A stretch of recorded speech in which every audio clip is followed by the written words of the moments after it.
My mother-in-law went back on her word, so we're keeping her out of our wedding. Classic mother-in-laws. Always going back on their word. I bet you she's going to show up to the wedding in white. I wanted to share the story because when I told it in full to some friends, they got a big laugh and a cautionary tale. And we have made a tentative decision that some are seeing as too tough for our reasoning. By the way, this comes from Radiant Pop 2377, and if you want to submit your own stories, go to r/OK Storytime subreddit. I want some objective opinions to try to support my future husband in making a choice. When I started dating my fiance, he warned me his mom was crazy. His words, not mine. But early on, she seemed pretty normal, if a bit immature at times. When we decided to move in together, she offered to rent us her house while she moved in with her kind of long-term boyfriend. We thought it might work out better than finding an apartment. I was a little hesitant, so we all sat down to discuss our concerns, making the space our own, rules for pop-ins, covering utilities, and maintenance, and what would happen if she sold the house. We put together a simple contract,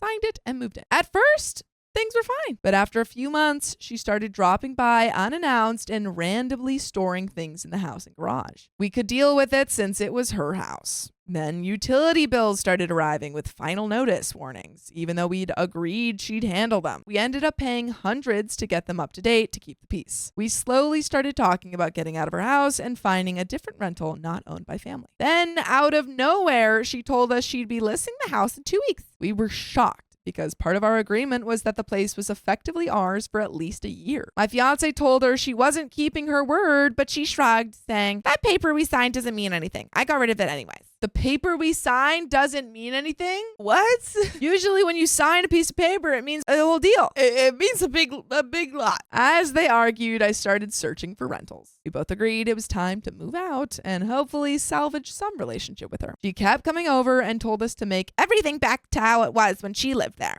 Even though a lot of our changes were improvements that could help her sell. A realtor came by, took some photos just on her phone, and a couple of days later, we got approved for a new place and began packing. Out of nowhere, she texted my fiance saying, "You can stay, but rent's going up $100. When he called, she admitted her realtor suggesting renting it instead of selling for various reasons, but it would take money to get it up to par to list it for rent to anyone but us and have other expenses as well. My fiance refused, which made her furious. She blamed it all on me, calling me a witch, controlling, brainwashing, and telling him to leave me while he still had the chance. He snapped and defended me, saying she was just jealous that I'm already everything she wants to be at 24. We moved up our move-in date to be out in 3 days. Over the last days, we've got every trace of us out of there, including all the renter-friendly changes and upgrades like better bathroom hardware. Yes, I even uninstalled faucets out of pettiness. Good. Though we didn't need them at the new place. Aside from a little paint that we had approved with her before doing, it looked exactly like it did when she lived there. The realtor returned with the photographer and told her the house would likely sit on the market longer and get lower offers because it didn't look as good as it had with our updates. Called again, yelling that we sabotaged her, demanding we redo everything we'd undone at her request, and claiming we owed her the rest of the year's utilities and rent. Since she discarded the contract, we technically didn't owe her anything, so my fiance said nope and hung up. She eventually sold the house for less than asking, using a mix of photos with our upgrades in them and the professional listing photos. We barely spoke to her since, and he has brought up the idea of not involving her in traditional mother of the groom roles in our wedding. I think that's probably smart. We're not getting married in a church and have some other things that are non-traditional, but I'm close with my dad and keeping those traditions like a father-daughter dance. He was going to have a dance with his mom and have her walk down the aisle with him when he entered. Now he's thinking about having his dad and brother, best man, walk down with him instead. My mom and dad will be walking with me. Instead of a dance with his mom, he's thinking of doing one with my mom or doing something unique with his dad and or brother. We're still planning. His parents have been divorced for almost his whole life, so his dad has chosen to not share an opinion on this and just go with whatever we decide. The way I see it, it's his mom and his decision. I'm okay with either choice he makes. And we'll put aside all of our differences for the sake of our day and the memories he could have with her if he decides that he wants those. But if he decides that she should be a guest instead, no skin off my nose, honestly. Either way, my mom and maid of honor know the entire situation and plan on running mother-in-law interference on the day to make sure that both me and my fiance don't have to stress out about her behavior. If at some point in the night she's gone, it likely means she's acted up to the point they punted her out, and so be it. We trust their judgment, and the day is about our future. My family is looking at this like his dad is. She's a grown but woman, and whatever my fiance decides are the consequences of her actions. They will support. A couple of his family members and some of our friends say we would be way too harsh to not involve her, and it will just be the nail in the coffin on the relationship with her when right now it is salvageable.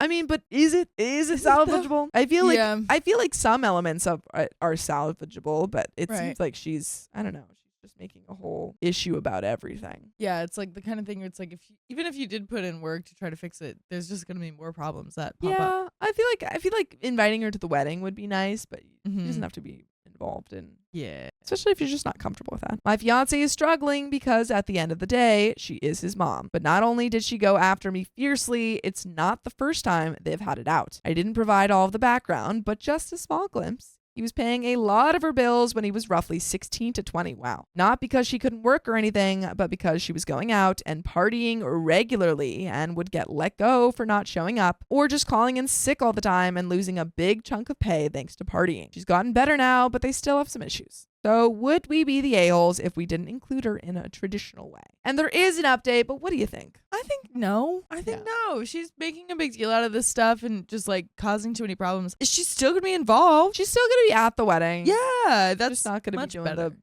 Update. I wrote in about my mother-in-law drama after renting from her and how my fiance was considering not involving her in traditional mother of the groom roles in our upcoming wedding. Well, things escalated quickly. My fiance decided to invite his mother over for dinner at our new place to be honest with her about his reservations and set clear ground rules on what the relationship would look like if she wanted to be involved in the wedding and our future, which actually I think that's honestly a great way to go about it. It's I agree. It's like, hey, we were thinking about not having you in this wedding because of how you've treated us. Yeah. You have an opportunity to, right. Maybe change your minds. Yeah, just being very honest, like, hey, this is actually your fault. Yeah. So if you want to fix it, then fix it. He and I prepped dinner together, and when she arrived, we chatted briefly. We had agreed that I would let them start the conversation alone, so while the dish was finishing in the oven, I left them and went into my office. It only took a few minutes before I heard voices getting raised, but I kept myself out of it until everything went quiet about 5 minutes later. My fiance very calmly came up to my door. I could tell he was fuming inside, but he just said, "She's not coming, and I'm not changing my mind." Wow. Yeah. I mean, they had the conversation. He gave her the chance. Yeah. She was gone, and he and I ate dinner while watching our comfort show. Not much was said about it until we were getting ready for bed. He told me, "I wasn't sure I wanted to tell you how everything went down, but I think I want you to know if you're okay with hearing it because it's not very nice." I didn't want him to bottle it up, and I have pretty thick skin, so I agreed. As we got into bed, he gave me a recap of the conversation. To sum it up and save a blow-by-blow, she had always hoped he would end things with me before we got engaged. When that didn't happen, she held out hope that he would leave me at the altar. She thinks I'm a skunk with an A, and the disappearing act were high school sweethearts and I make more than him, and that he should be with someone more like her, as in mother-in-law, as in his mother. Oh no. When he told her she couldn't speak about me that way and that he didn't want her in the wedding or now even at the wedding, she said he would regret the marriage a little less if she were there, but it would still be the biggest regret of his life. He responded that his biggest regret was sacrificing so much of his own life to support his grown mother. She claimed that was his responsibility because she could have terminated him. Oh, wow. His mother's. Oh, wow. Yeah, you've had the conversation. You've tried. Yeah. But you know what you guys could try and do? Listen to full episodes of stories just like this. Just go to Spotify, Apple Podcasts, or iHeartRadio and search up OK Storytime. But there's a teeny bit left. Do that. Do that. Wow. Oh, man. Wow. I'm glad that he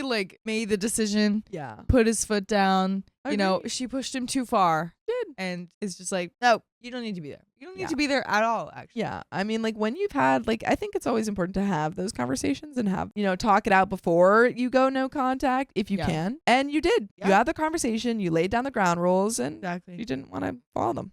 Exactly. She then headed towards my office saying she would beat some sense into my butt if he wouldn't. And that's when you call the police. That was his final straw. He told her to leave and not contact either of us again. So we will be having a very non-traditional ceremony, and he's even considering some incognito security to make sure she doesn't try to show up. He's content with his decision and is seeing a therapist to help with some of these complex feelings. And that is the end of that story. But I think that is the way to go.